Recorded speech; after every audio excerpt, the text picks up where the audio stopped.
इसका मतलब ये है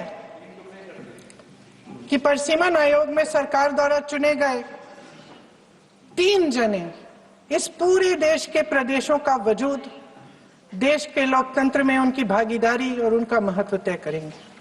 लोकतंत्र को खत्म करने की शुरुआत तो इस सरकार ने चुनाव आयोग, न्यायपालिका, मीडिया और अन्य संस्थाओं पर अपना पूरा दबाव डालकर शुरू कर ही लिया था, मगर अब लोकतंत्र पर खुला वार होने जा रहा है।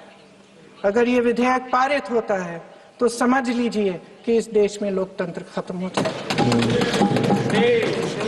अध्यक्ष महोदय, मौजूदा सरकार एक बार फिर इस देश की जनता की आंखों में धूल झोंकने का काम करके देश की अखंडता पर बहुत बड़ा हमला कर रही है। एक तरफ महिला आरक्षण की बड़ी बड़ी बातें, तो दूसरी तरफ गुप्त रूप से ओबीसी वर्ग का हक छीना जा रहा है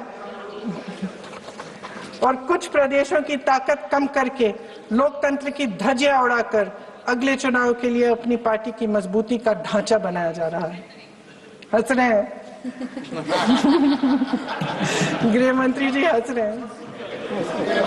पूरी योजना बना रखी है। चाणक्य आज अगर जिंदा होते तो वो भी चौंक जाते आपकी राजनीतिक कुटिलता पे।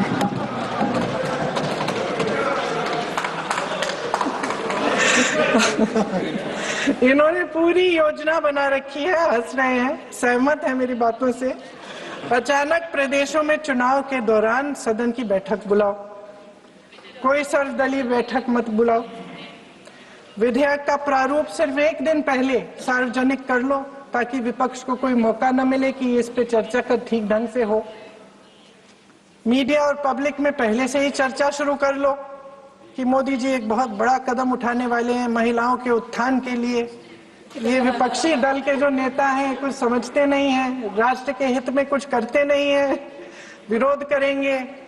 बेचारे मोदी जी इतना बड़ा कदम उठाने वाले हैं, सबको इनका साथ देना चाहिए राजनीति से ऊपर उठकर। और ये कर करके विपक्ष को धर्म संकट में डाल दो। एक तरफ महिला आरक्षण और दूसरी तरफ आपको काट पीट करने की, पूरे ढांचे को बदलने की स्वतंत्रता, ओबीसी वर्ग को नकारने की स्वतंत्रता। अध्यक्ष महोदय, राजनीति में कुटिल होना अपनी जगह है, शायद हमें और थोड़ा होना भी चाहिए इस तरफ वालों को, लेकिन सत्ता बनाए रखने की महत्वाकांक्षाओं को परे करके देश के हित के लिए सही निर्णय लेना अलग है। शायद हम आदरणीय प्रधानमंत्री महोदय जी से आज ये उम्मीद नहीं रख सकते क्योंकि वह समस्याओं से घिरे हुए हैं, उन पर अंतर्राष्ट्रीय दबाव बहुत है। महिला आरक्षण जैसे ऐतिहासिक कदम को उन्होंने सत्ता को बनाए रखने का एक कमजोर बहाना बना दिया है।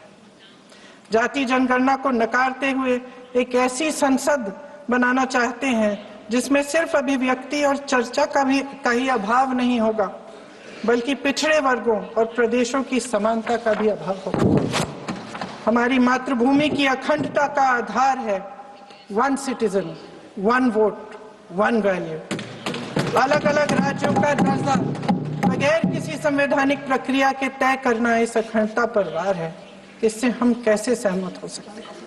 अध्यक्ष महोदय, इन्हीं 543 लोकसभा क्षेत्रों में से महिलाओं को 33% आरक्षण क्यों नहीं दिया जाता? अगर पद खोने का डर नहीं है तो कुछ लोग अपना पद खोलें।